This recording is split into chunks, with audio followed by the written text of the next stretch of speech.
Hello everybody and welcome to the first of our Alumni in Conversation series. My name is Carol Manley and I am Deputy Head of Development and Alumni Engagement at De Montfort University. I am delighted to welcome today a panel of 4 women who have been inspirational in what they've achieved in their careers, and as alumni for DMU, they are very, very proud of that heritage. So I'm delighted to welcome to our panel today. We have Hilary Radley, who emigrated to Canada and has worked in the US and now retired, but set up her own fashion label for outerwear.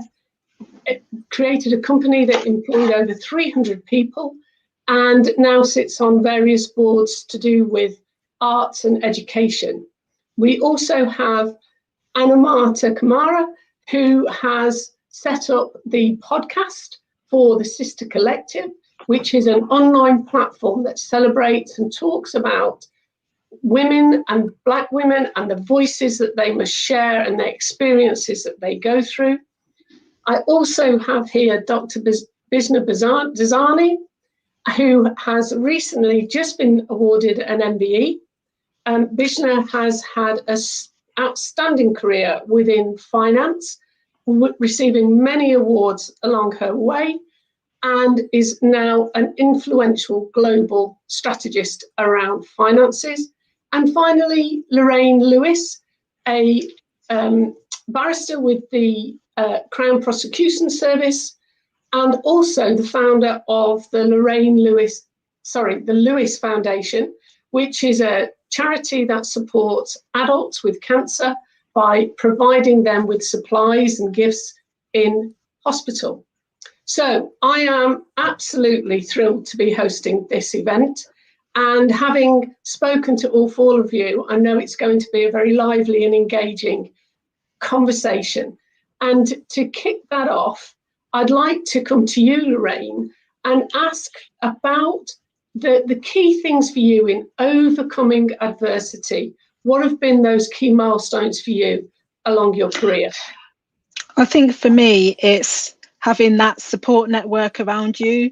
So when people tell you you can't do something, or you're coming across stumbling blocks and it may feel like you can't see the way forward, having those people that are there that will have your back, champion you, tell you to keep pushing and striving forward. For me, I know that's helped me a lot through my legal career and also charity career as well. And so it's finding those people that they help you make a difference. What were some of the barriers that you overcame, particularly, first of all, with your legal career, Lorraine? Yeah, sure. So I always knew I wanted to be a lawyer from very young, say 9-10 years old.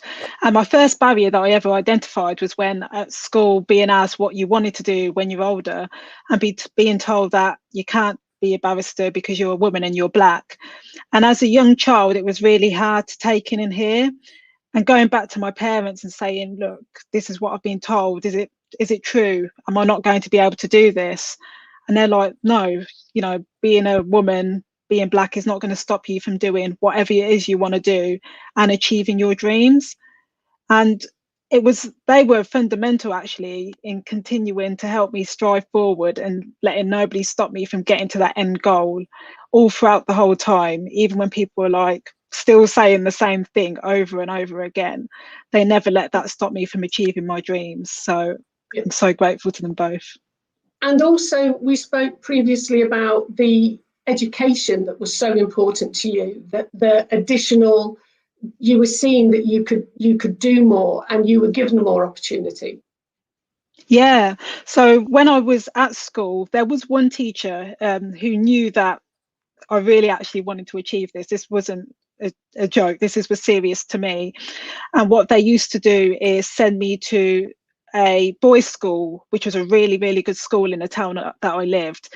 So they knew then I would be able to get the grades that I needed to get the qualifications to go on and become a barrister, because I never went to the best school. In my school, it was carnage. So if you wanted to learn, it was really difficult. So to have somebody have your back and make sure you get to that boys' school and also get those lessons so you are able then to get your qualification, for someone to believe in you that much, it's amazing to have that. Someone champion your career. Yeah. And your experience within your legal career then allowed you to springboard over into setting up this charity? Yeah, I mean, like I'd never thought that running a charity and being a lawyer, that those skills could be transferable at all. The charity came about of my own personal experiences of my mother-in-law going through cancer treatment in hospital. And it was then I identified with my husband, who I set up the charity with, that there's a need to support adults whilst they're going through cancer treatment. Just because we're adults mean we don't need love, we don't need support. We still love gifts. Well, I know I do anyway. So so anything to help make people feel that little bit better during this difficult journey, that is what we're set out to do. And the skills that I took from my legal days, like leadership, being able to get and connect with your community. When you're dealing with your legal work and you're in court, you're mixing with all sections of the community. So you need to be able to speak to people at a level, no matter who they are. And it's just things like that you can transfer from this day job of doing law to the charity work. And it makes you, the skills that make you a better person in what you do. Well, that's what I found anyway. Yeah. And finally, my last question on this was, what fascinated me was now the Crown Prosecution Service are saying to you, hang on a second, if you can lead a charity, we want those skills back over here. Yeah, and I was like, calm down. I don't want to do too much. But yeah, no, it's true. It's like you can bring those skills. I've learned so much through the charity work, things that I didn't even know about myself. And when you're forced into those situations where you don't think you're capable, if anyone had said to me like 10 years ago, you would have been running a charity, I would have been like, you're having a laugh. But it teaches you skills that is so valuable for your future career. So I don't think you can say when you start life, I'm going to be this, and that's all you're ever going to do. You never know where your path's going to take you, but the skills you gain will enable you to do whatever it is that you may want to do in the future. Yeah, fascinating. Sorry, Hilary, did you want to come in with a question there? A question? Yes, I mean, did you always knew what you wanted to do, didn't you, Lorraine? Yeah. What do you think has been the most motivating part of your career and life to get you where you are? Is it just that you knew that you loved law, or that you wanted to do other things through law? I think I knew when I did law, it was always because I wanted to do something to help people. That's what pushed me. I wanted to get justice for victims, because I knew from what I see and how hard it was for people. And I think that's why I like helping people with the charity as well, is still linking that element of helping and wanting to make a difference to people's lives. So I think that's my driving force. I want to help to make a difference to people's lives and make it better. It must be so satisfying to know that you've been able to do it on so many levels, and you're so young. You're just starting your careers really and your charity. So it's going to go, do you think a lot about what you're going to be doing? Are you planning in stages, or you're just letting it flow, like you said, organically? Or yeah, for me it's just flowing, and I don't really have a plan. I'm just going to see where it goes, and I'm enjoying the process and the journey, so I'm going to let it take me where it takes me. Great. Wonderful. Thank you both. Thanks, Hilary. I think what's interesting for me there in that short discussion is we're talking about commitment and determination and perseverance through all of these barriers that came up. And Aminata, for you, there were some key barriers that you had this innate sense of determination and belief. Could you sort of expand on that core element that drove you forward? I think growing up, seeing my mum as a single mother raise 3 children by herself. Also, my grandma lived with us. Well, my family originally, I'll tell a little bit. My family originally from Sierra Leone, came here to the UK, lived in London. So my grandma came here first, and she would come backwards and forwards to the UK. But as my grandma got really old, she was living with us permanently. My mum was looking after her, plus looking after all 3 of us. My mum always tells me, so I'm the eldest from my mum. after she had me, after I think it was 6 weeks, she went straight back to work. So all my life, I've seen her do 2-3 jobs just to make the absolute basic of ends meet. So I've always grown up seeing the strength of a woman, the determination of a woman, the consistency of a woman. No matter how you're feeling, no matter what you face, it's just this sense of, well, I don't have another choice. You know, if I don't do it, my mum always says, well, if I don't do it, who will? So for me, I think my innate drive has come from that being quite normal. So it's very normal for me to want to do something else to make my life better. It's very normal for me to see a situation that's not working and say, right, I'm not gonna be downtrodden. I mean, of course, you know, I've had so many moments where I've just had the blanket over my head, and I don't want to see the world. I don't want to hear anything. But there's always a point inside me that just tells me, if you don't, who's gonna do it for you? Who's gonna, you know? And I think one of the key moments in my life, I think my life has been quite straightforward. You know, I can't say I had a bad childhood. My life was what it was. You know, my mum did the best that she could. So I think the point at which my life turned was when I got pregnant. It wasn't something that I planned or I anticipated to happen, but it happened, and it literally turned everything that I thought my life was going to be into something else. And that was very, very difficult. It was really hard to come to terms with, because my life was no longer going to be my own. It was not going to be about me anymore. So I think I've still continued that sense of, I have to do it. I don't have a choice. You know, this is what motherhood is. As much as we are there for ourselves, we've got to be there for our children as well.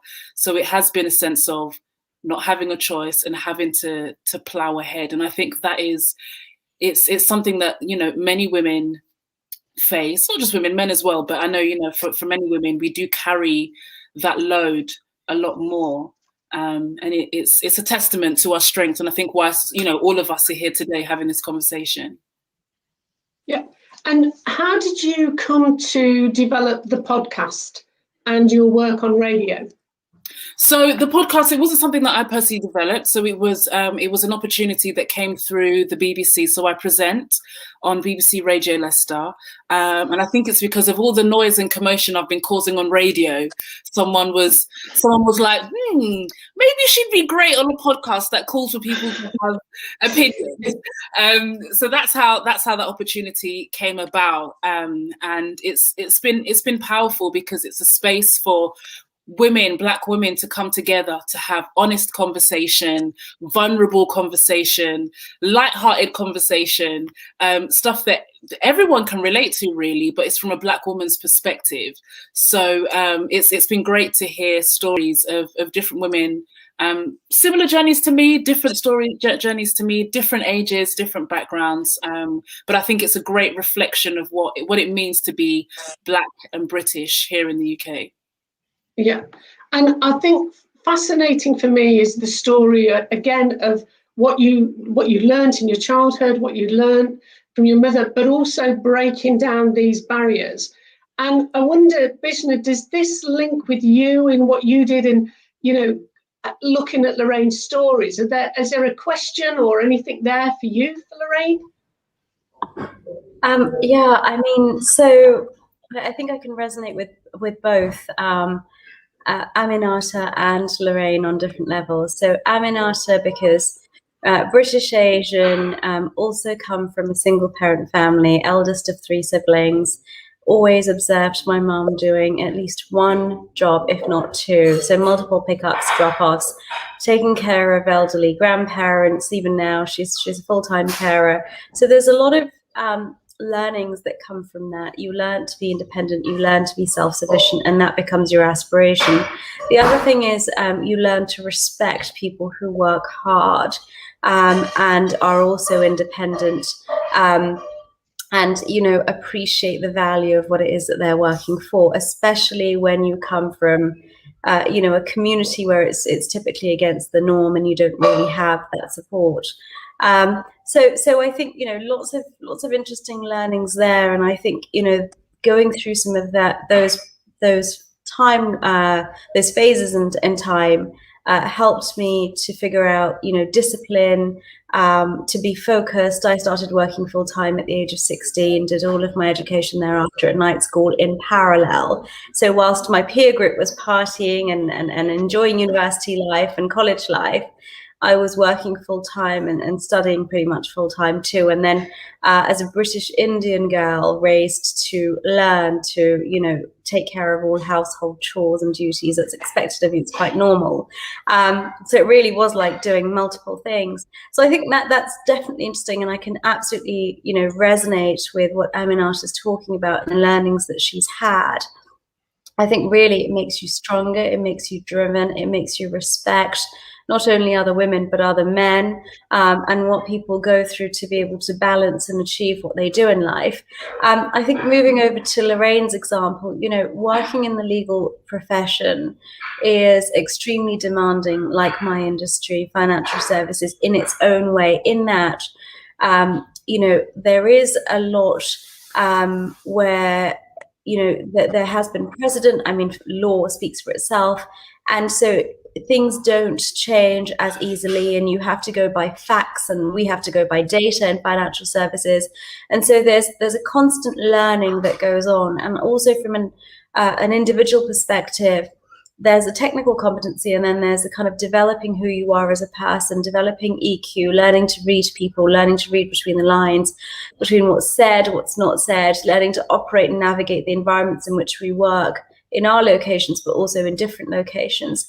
That partnered with, both of us having, Lorraine has obviously the charity, and for me, it's all about D&I, having the second focus areas that we do that are almost the polar opposites, has been interesting as well, because, as Lorraine said, there are skills that are transferable, but by the same token, you have to know when to switch hats very easily, because you can't be as compassionate in the charity or with the D&I subject, or as empathetic as you may want to be in your office environment, because it just doesn't work. That's not the environment. You're not surrounded by those types of opportunities, because the way of operating is very different.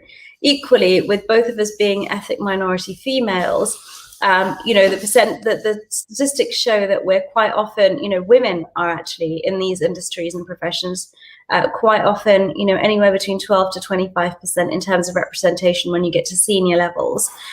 So there are less people like you in the room, and then ethnic minorities even less than that. So when you walk into the room and you're with senior decision makers, first of all, you look different. So you stand out, you operate in a different way because of your conditioning, because of who you are, your identity. And so there's a piece today developing, in organizations around understanding intersectionality, around understanding different socioeconomic backgrounds of people, and embracing those lenses of D&I into the business world. But we're not there yet. We have more awareness, but there's a long way to go. And then being female, right? There was an EY report a few years ago that suggested that gender parity for pay is more than 200 years away. It kind of sounds like we still have so much to do in this lifetime. And last year, there was a report by McKinsey looking at women in the workplace, and it said that through the pandemic, women were more likely to be made redundant or be pushed out of their roles, because they were doing so many different things just to keep up with the stresses of the pandemic. So, taking the burden of housework, taking extra responsibilities at work. And when you kind of filter that down into women and then ethnic minority women, 35% was the number of women that had actually suffered those consequences. So I think I can relate with both. I've experienced a lot of these different factors in my own trajectory.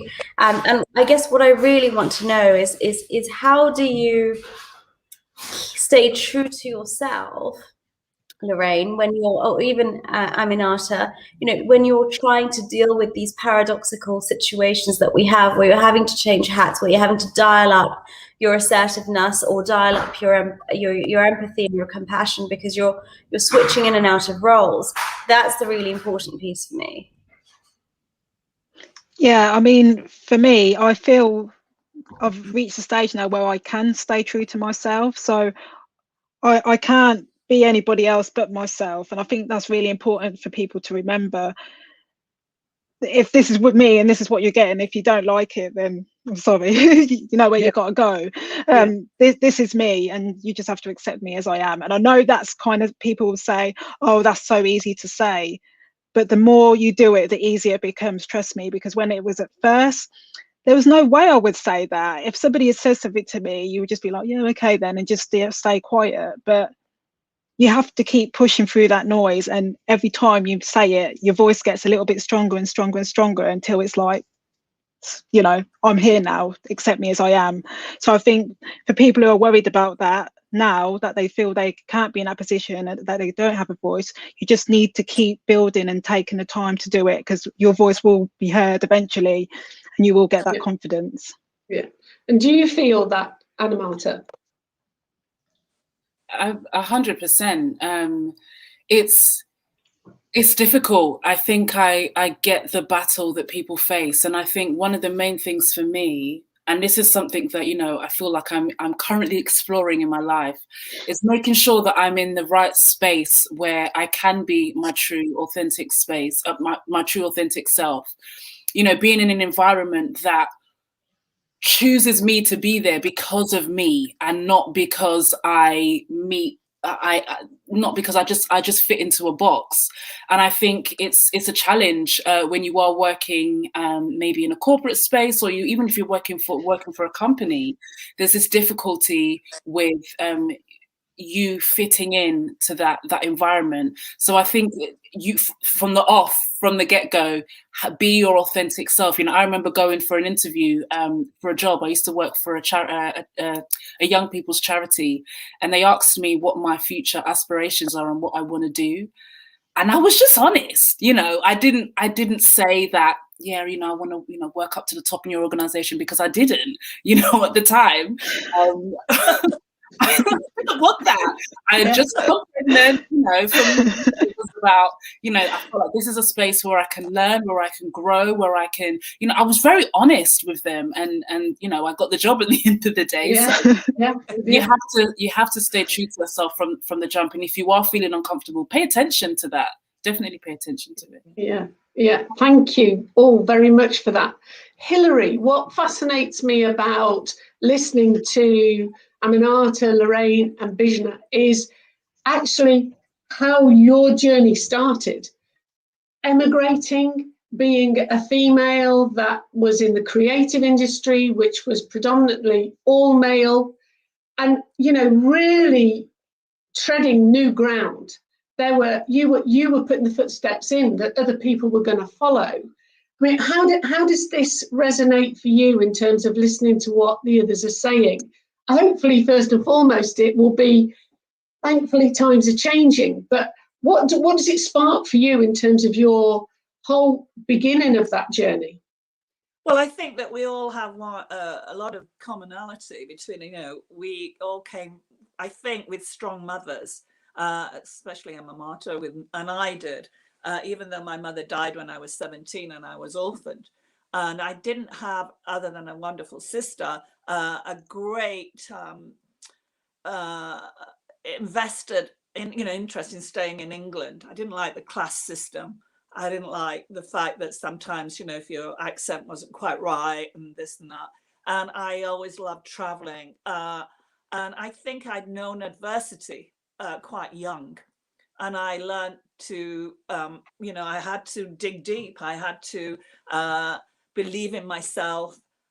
Fortunately, I had a talent, and I went to art school and then to Leicester Polytechnic, as you know. And something resonated with what Lorraine said when she said, if somebody had told her 10 years ago that she would be doing a charity, and, you know, and I, honestly, if somebody had told me 53 years ago, when I left Leicester, that I would be sitting here now, you know, in Stow-on-Mon, talking to all these wonderful, fabulous alumni. You know, I mean, it was like, you know, I first of all, because my parents died young, I didn't think I would live that long, weirdly enough, you know. And so every year has been like a gift, in a sense, since my 50s. I always wanted to be financially independent, Carol. Yeah. And you know, because I'd seen my mother struggle after my father died, and how, you know, not having money, you know, and working so hard, you know, and kind of drudgery of life. It really, I thought there's got to be something better, you know, and I want to go out there and grasp it and use my talent.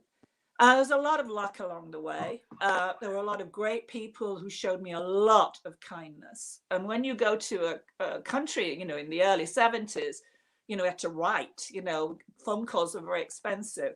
I felt a long way away, but my sense of travel, you know, kept me, you know, made a new adventure, kept me going, and meeting great friends and the kindness of people. But I always knew that I could use my talent and make a success, you know, through my work. And I managed, you know, I did that. You know, it took me a long time to get, you know, into my 30s before I really got serious, after a marriage that failed.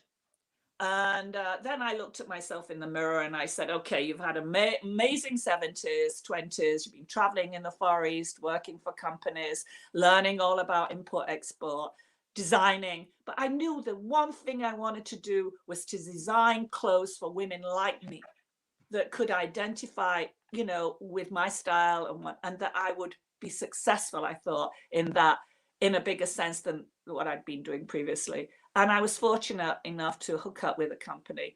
And that was my first business venture. I had no business experience. You know, I had the creative side. I had to learn that. And, you know, 3 years ago, I sold my intellectual property, and I've retired. After looking back, I think, wow, you know, I can't believe I actually did all that, you know, sometimes. And I became a single mother. Yeah. And I always said, you know, my son was absolutely my best design. And I think when, to Aminata's point, being a parent really grounds you. It really makes you realize, you know, wow, you know, I thought, you know, this is it, you know, now I have this responsibility. And that's when I started to really admire men, because, you know, I had men work for me, very close to me in my design studio, you know, my pattern maker, cutters, and, you know, and I paid their salary, you know, I was there, but and I used to think, you know, they go out every day, they provide for their family. Because I lost my father when I was 11, so I didn't have that role model. But I was like the man, you know, and I became, you know, which women are now. They're juggling so many things, and but being a parent really was the amazing for me. It was very, very hard. I was 40, and I had a full time on, you know, traveling all the time through business as a fashion designer. You know, it is really geared a little bit to women more than, say, financial services or law. You know, I mean, women can make, you know, do things more in fashion, maybe not the business part, but, you know, on the creative side as buyers or whatever. So, but I definitely realized that being a parent, getting back to that, is, you know, is the one thing that was really hard. Yeah. Much harder Yeah. than running a business. Yeah. Yeah. Hilary, you said there about you had to dig deep. I kind of want to know a little bit more about that, because I find that every single one of us, no matter the degree of the adversity or the difficulty, we've all gone through something. And I think there potentially may be, you know, someone listening to this. How do you really dig deep? You know, you said there about losing your parents at a young age. You spoke about your marriage breaking down, being a single parent. In the midst of all of that happening, setting up a business, how do you really dig deep and say, I'm going through all of this, but I need to keep on going? How do you do that? Well, I think it's what you said, actually, is you don't have a choice, do you? I mean, what are the choices, you know? And I think it's looking, you know, my inspiration's been my mother, you know. She worked so hard. She was so intelligent. She really didn't get a chance to be educated the way she, you know, to go on to do a profession. And I you know, it's that inspiration that keeps you going when you're really down there and you've had a lot of blows. But it's the blows in life that form the character. And it's not when things are good that carry, you know, it's how you deal with things when they're bad, you know, and that shows, you know, resilience and the ability, you know, and belief in oneself. I mean, I always had a deep belief in my talent. And so, you know, and I always went through quite a few jobs in the 70s, working for big corporations out of New York and Montreal, traveling for them. And I used to look at men, as Carol said, all these men, you know, I was one of the first women buying out in the Far East, you know, and for American companies and negotiating prices and things. And I always used to look and think, I can do what they're doing. You know, they made a big fuss of what they were doing, but you know, when you cut through it, the men, you know, you thought, I can do that, you know, and that's what propelled me to have my own business. You know, I didn't like, you know, that part of working for people that I realized that, you know, women work twice as hard actually at the time. And, you know, then things have changed a lot, but digging deep is, you know, the resilience. Yeah, I think that is such a key phrase, digging deep, because it is about that ability to really look at yourself and see where that strength is, particularly when the world around you is a bit like a hurricane. So you feel like this, but you've got to somehow get that stability. For me, one of the core things of that, and it's something that you've all spoken about in a roundabout way that I'd like to come back and actually ask all of you, is what's your key thing around self-discipline for yourself? So we're saying about digging deep, but that in itself is a discipline.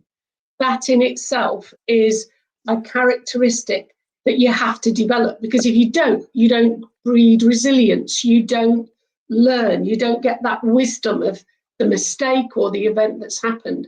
So just coming back to you, Vision, where for you are the tricks of the trade, if you like, in your self-discipline?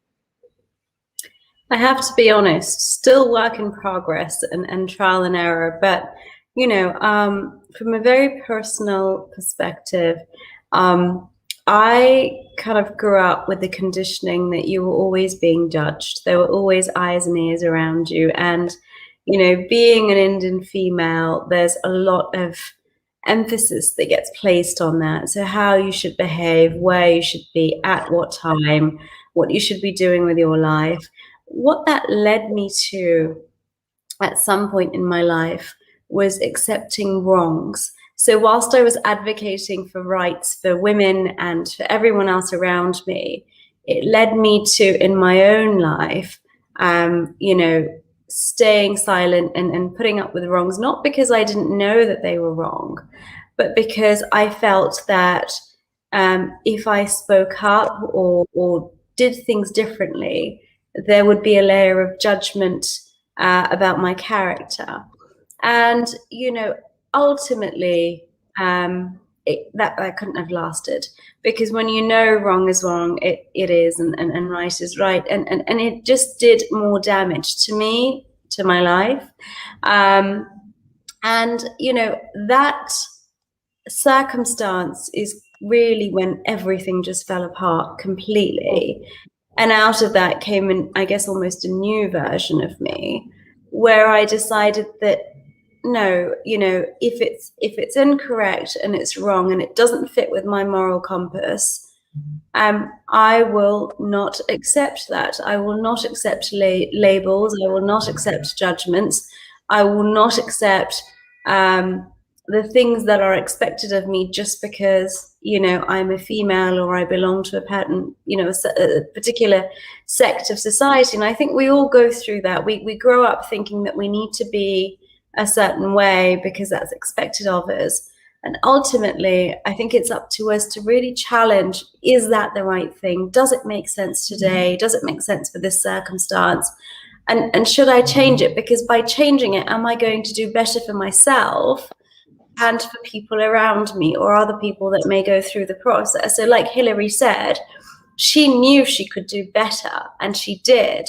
And, you know, it's like Maya Angelou had said, when you know better, you do better. And I think that's the important thing, but it's a process. Knowing and doing are two different things. And I think once you reconcile the two, you're able to be like Lorraine and say, no, I'm my authentic self, and this is me, and I will stand for what I represent, regardless of whatever it is that's being challenged. And I think we all have to consciously work on that, because it's so easy. I mean, all you have to do is look at the media and see what happens to some of the celebs, whether it's Kamala Harris or Harry and Meghan, right? There was an interview published today.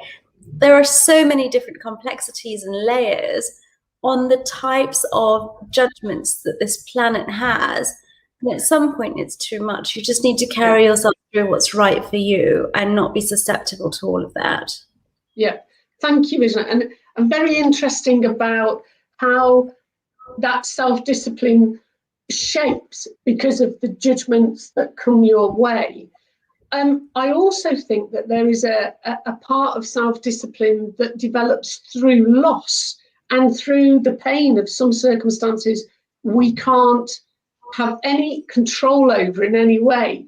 And Hilary, if I could come back to you, you spoke about losing your mother at such a crucial age. Mm-hmm. Do you not only learning from her, but that discipline that it gave you, that point of developing your self-discipline, do you think it was part of that? It's a very complex question that, self-discipline can mean just like, think about food or, Yeah. this sort of top layer. But I mean, in my grief, I realized I could sort of self-victimize. You can self-think, you're a victim, why did this happen to me? Or, self-pity. And but time heals, as one thing, but it did make me realize that I had the ability to overcome that grief. I had the inner strength. And so if that's a part of self-discipline, if that's a part of what gives you a drive, then yes, in loss, there are very many things that how do you deal with it? You just go through it, and make your dreams come true, belief in yourself and having dreams and faith. Yeah, but I think for me, where you're talking about that is, it obviously put a marker in the ground for you, like you're saying, not self-victimizing, not going with self-pity and those roots. Where we look at this, well, what is digging deep? It is about, you dig deep when you stay true to your values, as Bijna said. You stay deep and dig deep when you stay back to that point, and your mother's values and her hard work, you chose to reflect always back to that point, I think, as opposed to, as you say, in self-victimization and self-pity. I think the other thing for me around self-discipline, and if I can bring this to you, Lorraine, because of your work within the charity and particularly within the law side, because there's people there from so many different backgrounds and truly heartbreaking situations as well. But you often find within that discipline of laughter, of humour, of a shared connection. Is that something that you experience within that allows you to come back to your values, that allows you to stay true to yourself, and all of what Bijna and Hilary have been talking about? Yeah, definitely. And I think especially in the cancer section, because we're going to the hospitals and you're seeing people in various states, a lot of them at end of life, they could die tomorrow. That's the states that we're seeing people in. And we're not having a conversation about death. We're talking about life and, the positive still. Even though it's their final moments, we're still reflecting on the good. And those people, they inspire me on a daily basis. They're my self-discipline, because there's times when I'm moaning about stuff that really is insignificant when I've got so much life to live, and they're there on their final moments. And they just remind me, like, every day they drive me forward to say, like, you can do a good job. You're doing well. Your life is so great, even at moments where you're just moaning for the sake of moaning, because we all do it naturally. But they remind you that we are so blessed and we have so much in our lives. But they do drive me forward every day. Every message I get, they keep me going. Yeah. So it's all about almost in those turbulent times, finding other forces that actually keep you stable. And that maybe is the key of that self-discipline as well. Looking for those positives and opportunities that reinvigorate, that give you strength, that nurture you to allow you to move past these times. Aminata, you talk about you didn't know that you were going on to radio and how your journey was developing. But it seems key to me that once you've got that opportunity, again, the self-discipline of not questioning it, not thinking, do I deserve it, but actually seizing it. I think that, again, is something that we can learn and train ourselves to do. Would you? That's such a good question. Do you know what? It's difficult. I think when you get an opportunity or you get into a space where you might not necessarily feel qualified or ready for, and I think many a times as women, we can feel that sometimes in certain spaces, a little bit of imposter syndrome, like, should I be here? Am I qualified to be here? And all these things. But you sometimes it's like, feel the fear and do it anyway. Fake it till you make it, And then a lot of the time, that's what we're doing now, isn't it? Just being honest. There are a lot of times when I'm on the radio and I'm speaking to someone or I'm having a really important interview, and I'm just like, I don't know what I'm doing, and you just get on with it, because how else will you learn? And sometimes, as Hilary, as you're saying, the failures, the difficulties, the challenging times, that's where character is built. That's where strength is built. So we need those moments 100%. But a lot of the time, you just got to fake it, to be fair. Yeah. I think that's the key. It's not, I always think when people say faking it, what I actually think is more, you've got to live it. You've got to be prepared to be in a situation where I'm growing literally on the spot. And I always think, like, you get those nature programs where they speed up a plant that starts here and then all of a sudden, boing, and there it is. I always think that when you're in those situations, it's almost like a speeded up nature program, and your growth is accelerated, but you have to commit to it. And I'm back always to this self-discipline, always to this self-belief of you commit to it. Nobody expects you to be the genius, the expert, the one and only. And once you step into that space, people begin to work with you. They're also in that space. So I find that fascinating. Now, we do have a question here from Lucy Davis, and she would like to ask, what advice would you give to women who want to go for senior positions in male-dominated industries? Now, I'm going to just pop this to Bishna and possibly Hilary, if I may, because those are the industries that you've absolutely been in. So Bishna first, what advice would you give? So I'll talk about this. I'll just give you a bit of context, because quite often, up until more recent years, I've either been the only female in the room, or the youngest person in the room, or the only person of color in the room. And quite frankly, the last one was almost synonymous with my education as well, and the number of schools that I changed. Look, I think, you have to go through a sense of self-awareness. Men are not there because they're dominating and pushing women out. Actually, the statistics show that regardless of which geography, which industry, which sector you're in, men dominate the C-suite, and women only represent somewhere between sort of 11-12% up to about 25-26%, depending on where you are. Now, there are factors that have caused that go way before our generation and way before our existence. And I think what we need to do is first of all understand and not have a men versus women mentality, but really try to understand how we raise awareness to the men who are running the businesses and the corporations to say, this is what we need to get more women into senior positions. I wrote a paper when I was doing a postgrad at the University of Oxford a few years ago. And one of my findings was that women actually block other women, and so it's difficult. And these women are not being malicious. What they're saying is, you know, I've worked so hard to get here. There aren't any other women here, and I'm not going to give up my light to another woman. Now we need to break those barriers. I think if as women we're able to be the one that's representing, you know, your gender or your ethnicity or whatever it is in that boardroom, it's almost, you know, the unwritten responsibility to pay it forward, to create more access, that there aren't enough women there. We're not at 50-50 yet. And until we get there, we have to keep pushing the boundaries and we have to keep opening the doors.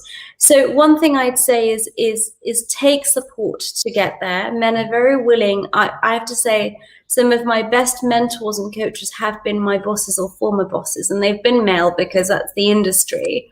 But they've been fantastic. They're the biggest advocates and allies of the D&I agenda. Explain to them what's needed, why it's important, help them see it through your eyes. And when they do, take their help in creating the right practices and policies. And once you're there, leverage that to pay it forward. Don't hoard it for yourself. You know, we have to keep working at this. We still have such a long way to go. So do it, but do it eyes wide open. Yeah, lovely. Thank you, Bishna. Hilary, would you add anything to that? As I say, you would have... Yeah, it's hard to add. That was so eloquent and so well said. And my experiences have been different. Obviously, financial services and fashion are extreme opposites, I think, in some senses. But, you know, I have to go back to when I was at Leicester Polytechnic and graduated in '68. I had to do a social studies paper. It was a quote. I don't know it's exactly the quote. I can't remember it. Exactly, but it was from Lord Stokes, who was the chairman of ICI, and he said, while women are the childbearing species, they will never be equal to men in the workplace. And I had to write about that in '68. And honestly, you know, that way of thinking, I think, has changed. Hopefully it's changed. Yeah. But, you know, it is a big factor for women, you know, balancing their, you know, children, home life, and business. But to get to the top in corporate life, which is dominated by men, it's always the same things that we've been talking about. You know, it's determination. It's keeping a clear eye on the goal, you know, on the finish line. And hoping that, you know, you don't, I think when women think about men and women and affirmative action and people choose women, you know, just because there's a woman, I'm not so sure that's right. You know, I think that we have to believe in ourselves to the point that we don't really need that, you know, and that we as women help one another, as Andrew said, as sisters, you know, and that we reinforce one another as a group. And that's what the feminist action, you know, a revolution in women through the pill, a lot of that, and through the 60s and 70s, and was about, you know, that we reinforce one another. And you know, and so I think that's a big factor. But you know, if you've got your eye on the ball and you're good at what you do, you know, then let's hope it will be 50-50 in, you know, the near future. It's going to take a while. Thank you, Hilary. And I think absolutely so important that you're always paving a way for somebody behind you, 100%. And we have another question here from Sophie, and I'd like Lorraine and Aminata to have an answer to this, if you may, which was around, did you take finances into account when considering your career and its trajectory, or was it alone about the passion and impact? Maybe even a mixture of both. I'm going to say for me, I didn't take finances into account. I just knew I wanted to do it and I needed to find a way how to do it. Obviously, it wasn't about, I wasn't going to create stupid debt. The debt I was going to create is purely to achieve my aim. So I knew my debt was going to be student loan and my barrister training course. And so I come from a working class family, like nobody's been uni before. So this money wasn't there on a plate. So the student debt had to come, and I had to do jobs whilst I was working as well. But I think sometimes we worry about too much about, there's this stigma, oh, I don't want to get lots of student debt, I don't want to get these further career debts. But sometimes you have to get them to enable you to do the job that you need to do. It took me until I was 34, so 2 years ago, to pay off my student debt. But if I hadn't done that, I wouldn't be doing the job I am now. So I think if there is something that you know you want to do, work towards doing it. Don't be afraid with this. You're going to be, I hear too many times now, you're going to be 9 grand a year or whatever it is in debt. If it's something you want to do and you really want to work on it, you'll pay that debt off and you'll get your career 100%. Yeah, thank you. Yeah. Aminata, would you add anything to that? I think for me, it's definitely been passion that's driven a lot of what I've done, because I have to feel like I'm adding a sense of value to whatever space that I'm in. Otherwise, I'll be sad and very, very depressed. So it is very important for me to choose passion. However, on my journey, I have had to put passion to one side and get my practical, sensible hat on, especially when it comes to paying bills and making sure that I can put food on the table and provide for my daughter and, you know, pay for extracurricular activities and things like that. So it's definitely difficult now. And I'm going to share this only because I think a lot of the time we get people on to share, and we assume that they've arrived, and that's why certain people speak. So I want to share this because I feel like this is a great question. I'm on a journey. I'm on a journey, and I feel like I'm at the beginning of my career. And I've done great stuff, but I do feel like I'm at the infancy of my career. So for me, it's about making sure that I get in the right environment.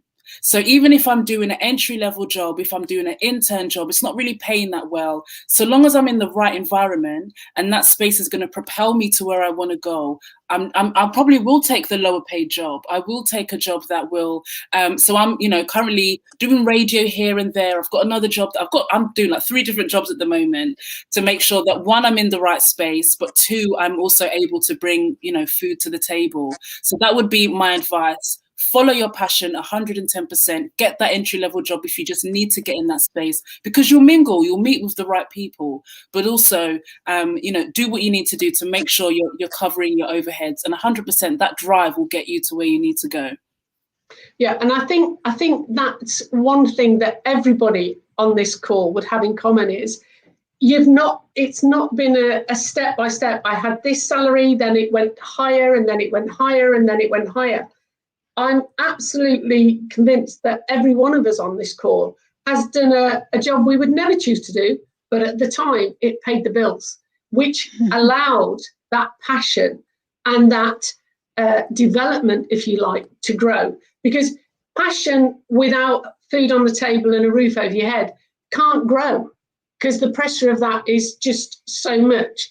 But I've got I'm just looking at the questions. Jan has asked, did you all go to DMU University, and have any of you gone on to other further education? Well, certainly you all went to DMU, because otherwise you're a fraud. You shouldn't be on the call. Who has gone on to do further education? Banjo. Yeah, I mean, after leaving DMU, I went to Bristol to do my barrister training course, but that was only because it wasn't offered at DMU, otherwise I would have stayed there. So yeah, that's where I went afterwards. Yeah. And Vishnu, you've gone on to do more, haven't you? I did a postgrad at Said at the University of Oxford, but also there's been a lot of other education that's been relevant for the job, so exams of different sorts. And I think it's really important to keep learning, because what happens is when you go back, you meet new people who are like-minded on so many levels, and you can learn so much about their journeys. And they're people that you wouldn't connect with otherwise. So on my program at Oxford, obviously it was many years after I left DMU, there were people in their 60s and 70s doing things like Hillary, sold off very successful businesses, really lovely insights into the world outside, other industries. There were people who were just kind of at my stage in life, people a little bit further forward. And I think it's really enriching in different ways. And through that, you also make friends for life as well. So I think it's nice to do if you can. And then, of course, if the subject helps your day job, then obviously it makes absolute sense. But these things always come at a cost of time, a financial commitment. So, you know, to some of the points we heard earlier from Lorraine, I'd say just make sure that you're balancing it, and also from Aminata, make sure it's the right thing, and it's not going to distract you from your priorities of progressing in your career, and also making sure that your financial aspirations are being managed. Yeah, and I think in summing, beginning to summon all of this up, and those answers have been absolutely fantastic. We have some lovely comments back in our little chat here about, you know, thank you for those answers. But I think everything that you talk about, your passion, your warmth, your compassion, you know, for the people around you and what you've achieved, to me, you are people who always bring something to the table. And I think when we come back to looking at overcoming adversity, what you are really skilled at is taking things off your table that don't serve you. That's the wisdom, if you like, that you've developed, even whether you're at the start of a journey or not. This empowerment for yourself to say, that doesn't serve me and I'm going to not do it. And I think that is an incredible skill, and it's something that's come out in everything that you've been saying. Now, we're coming to the end of this call, and just like very, very quick, if I may, just one incident from each of you about what's been inspirational for you. We've got 4 minutes, so make it quick. Okay, Hilary, something that was inspirational. Going to Mother Teresa's orphanage in Calcutta in 70s. Wow. Wow, that's amazing. Wow, yeah, brilliant. That, you know, because you know, there's lots of things that have inspired me. Travel is, and lots of people, you know, but that truly made me realize that, you know, you got to step it up here, you know, this is truly out of experience. It was very inspirational. And India and places, you know, where there's a lot of poverty, and you see how people make it, you know, and happy and laughing. That's inspirational, you know. Yeah, I think it's that inspiration of looking outside of yourself, actually, to stop almost listening to your own conversation. You know, we can become very boring of ourselves, can't we? So it's listening to that. No, not at all. Now, ladies, I'm very conscious as time is now going to run away with us. So I wanted to just leave you with this, because I think what you've shared, what you've spoken about, has been in itself inspiration. I know the people that have been listening in, and this will be replayed on our YouTube channel. That is the inspiration. And for me, there is a quote by Margaret Mead, and it says, "Never underestimate the power of a small group of committed people to change the world. In fact, it is the only thing that ever has." And I want to say to you for today, thank you so much for giving us your time, for putting all the prep and everything in doing this, because I truly know that through your stories, you will have changed lives of people you have never met. Somewhere, somebody will watch this, and it will help them turn that challenge into a solution. It will give them a taste of belief that tomorrow will be better. And I truly believe that the power in just you as a small group today and what you've done will have that impact. And thank you so much for all of your time, your openness and your honesty, and in sharing your journey with us. Now, as we come to the end of this, I would also like to just highlight other ways that alumni work with DMU and what we're doing. And we have alumni that have been part of the Choose to Challenge campaign. And as it's International Women's Day, and to close this wonderful event with you all, there will now be some more videos and excerpts that talk about this Choose to Challenge. Thank you all so much for joining us today, and I can't wait to do it again in the future at some point. So bye-bye for now. Thank you all so Take very care. much. Bye. Bye-bye. Bye.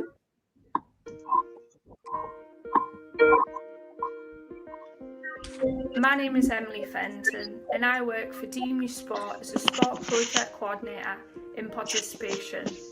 I choose to continue to challenge inequality within society, especially in sport, through education and representation, because together we can create an inclusive environment where everyone is treated equally, no matter how they identify.